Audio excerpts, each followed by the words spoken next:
Bismillahirrahmanirrahim. Assalamualaikum warahmatullahi wabarakatuh. Halo sahabat kreatif, selamat berjumpa dengan saya. Salam super kreatif. Semoga sahabat sekalian dalam keadaan sehat walafiat dan dilancarkan rezekinya. Amin amin. Ya rabbal alamin. Bagi sahabat yang baru menemukan channel ini, saya ucapkan salam kenal. Saya Nur Hadi, ya Bibas Kreatif Channel. Channel yang membahas dasar-dasar elektronika, dasar-dasar audio, ataupun video tutorial yang lainnya. Seperti biasa, sebelum ke bahasan materi kali ini, mohon sekiranya sahabat berkenan untuk tekan tombol subscribe, like, share, dan komen, serta lonceng notifikasinya. Agar channel ini bisa berkembang dan sahabat sekalian akan mendapatkan informasi apabila saya mengupload video yang berikutnya. Bahasan ini bertujuan untuk memudahkan bagi sahabat yang baru dalam taraf proses belajar. Namun, apabila bagi sahabat yang sudah profesional, tentunya sudah menjadi hal yang biasa dalam bahasan ini. Sahabat kreatif, saya akan berbagi pengetahuan tentang fungsi dan kegunaan crossover pasif dalam sebuah sistem speaker audio. Apa sih manfaat dan kegunaan crossover pasif dalam speaker audio? Dalam dunia audio, pasti sudah tidak asing dengan yang namanya crossover. Crossover terdiri dari dua jenis, yaitu crossover pasif dan aktif. Kali ini saya akan bahas yang crossover pasif. Crossover pasif diletakkan pada satu box daripada speaker dan tidak membutuhkan input tegangan. Namanya juga pasif ya sahabat, jadi tidak membutuhkan tegangan. Saya akan jelaskan prinsip dasar tentang crossover pasif dan apa pentingnya.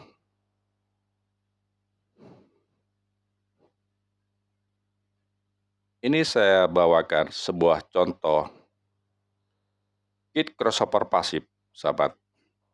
Jadi di PCB kit ini ada input dan ada dua output, yaitu ada istilah 2W, berarti ada dua keluaran. Yang output pertama menuju ke speaker woofer atau output dengan frekuensi suara rendah, dan output kedua adalah menuju ke speaker tweeter, yaitu output frekuensi nada tinggi.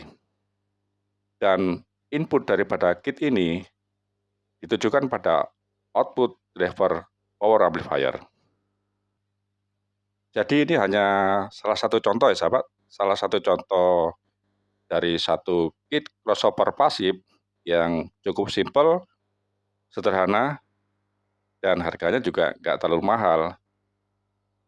Walaupun perangkat yang sedemikian ini itu juga bermacam-macam.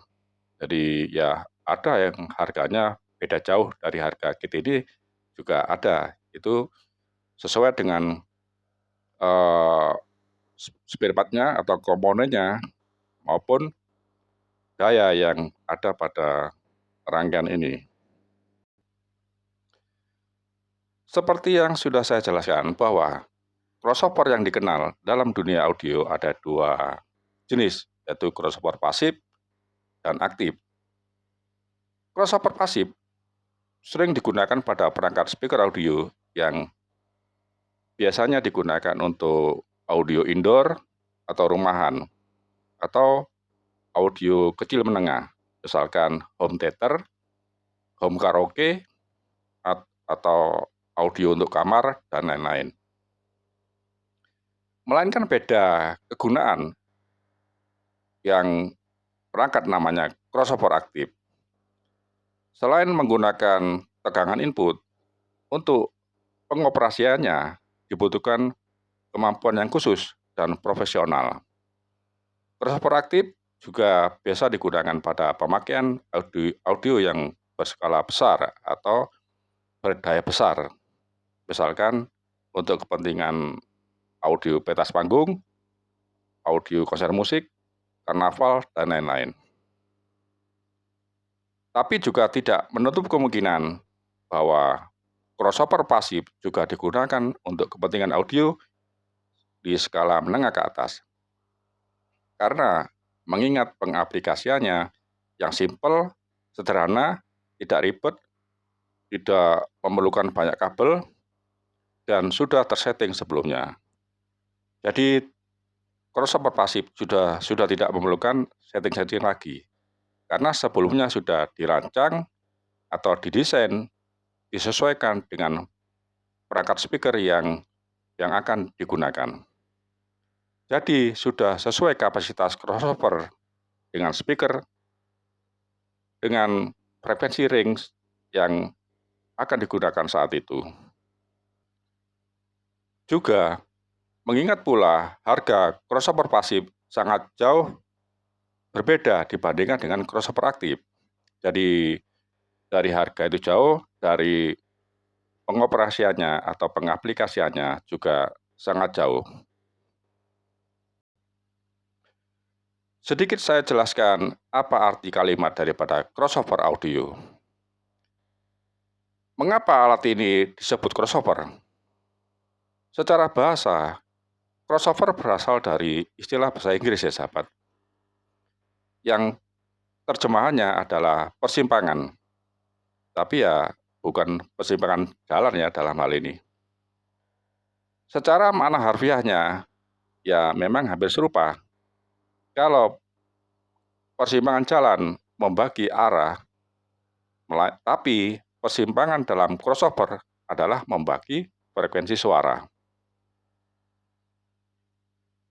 Pada intinya begini, bahwa audio yang baik selain harus mempunyai suara yang akurat atau clarity, juga harus aman untuk speakernya.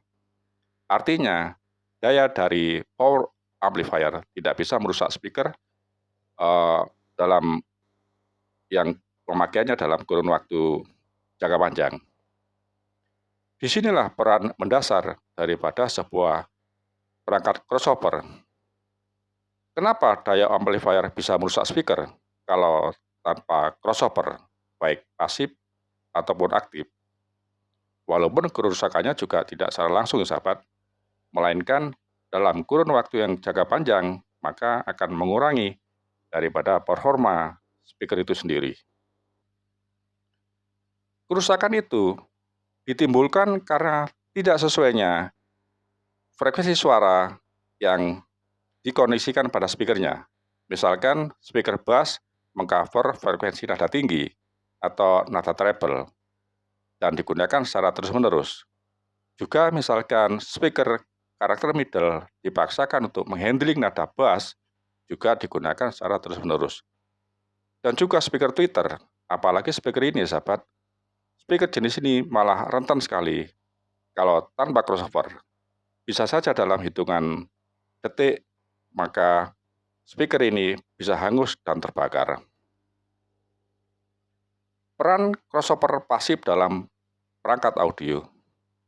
Secara sederhananya, bahwa audio yang baik harusnya memiliki suara yang seimbang, atau harmoni, atau clarity. Sebuah komposisi musik terdiri dari frekuensi nada bass, nada kick drum, petotan senar gitar bass, string melodi, simbal, tamborin, seruling, vokal manusia, dan lain-lain.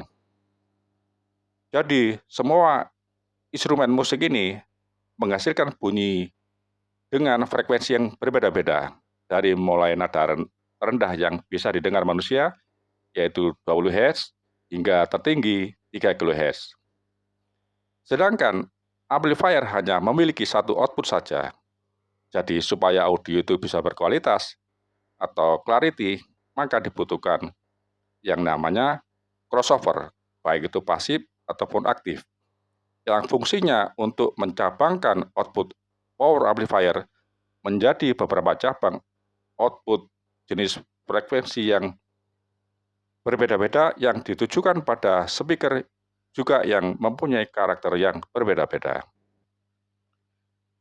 Berikut kesimpulan daripada crossover ini ya sahabat. Jadi, satu jenis sirkuit filter elektronik yang membagi audio menjadi dua atau lebih di rentang frekuensi yang berbeda, sehingga sinyal yang akan dikirim pada speaker sudah dirancang atau disesuaikan dengan rentang frekuensi yang sesuai dengan karakter speakernya, yang saat itu dimainkan secara bersama-sama. Sekarang saya sedikit jelaskan komponen yang digunakan pada crossover pasif. Crossover pasif merupakan jenis crossover yang paling sederhana, paling simpel, paling umum, dan perangkat spare part-nya tidak terlalu banyak, yang hanya menggunakan komponen elektronik jenis pasif, misalkan kapasitor, resistor, ataupun induktor, atau lilitan kawat email, yang dirangkai dan didesain sedemikian rupa sehingga bisa memisahkan sinyal yang diperkuat dari power amplifier dan mempunyai frekuensi karakter suara yang berbeda-beda dan ditujukan pada speaker yang mempunyai karakter berbeda pula dan aman untuk digunakan dalam waktu tempo yang jangka panjangnya. Jadi itu saja ya sahabat, sedikit pengetahuan tentang crossover pasif yang perlu sahabat ketahui. Semakin baik rancangan atau desain daripada crossover pasif tersebut, dan juga semakin berkualitas daripada komponennya, maka akan semakin akurat frekuensi suara yang dihasilkan. Tentu saja ada istilah, ada harga, ada kualitas, ada harga, ada rupa. Dan dalam pengaplikasiannya, yang sedikit sahabat perlu ketahui terlebih dahulu adalah kapasitas atau kemampuan yang harus disesuaikan dari daya amplifier yang sahabat miliki. Sampai di sini dulu ya sahabat untuk bahasan singkat dan sederhana ini, dengan harapan bisa menambah wawasan atau pengetahuan bagi sahabat sekalian yang berkecimpung di dunia audio. Semoga yang saya sampaikan bermanfaat. Mohon maaf jika ada salah kata atau penyampaian yang kurang berkenan. Apabila sahabat merasa apa yang saya sampaikan ini bermanfaat, silakan di-share atau dibagikan pada sahabat yang lainnya yang barang tentu sahabat tersebut memerlukan informasi yang sama. Sekali lagi mohon maaf ya sahabat, sekiranya berkenan untuk tekan tombol like, subscribe, komen, share, dan lonceng notifikasinya agar saya tambah semangat untuk membuat video-video yang berikutnya. Semoga kebaikan sahabat yang sudah mendukung channel ini saya ucapkan terima kasih, dan semoga sahabat akan mendapatkan balasan yang setimpal dari Allah Subhanahu wa Ta'ala. Amin amin ya rabbal alamin. Terima kasih atas kebersamaannya sahabat kreatif. Sampai jumpa pada video yang berikutnya. Tetap semangat. Wassalamualaikum warahmatullahi wabarakatuh.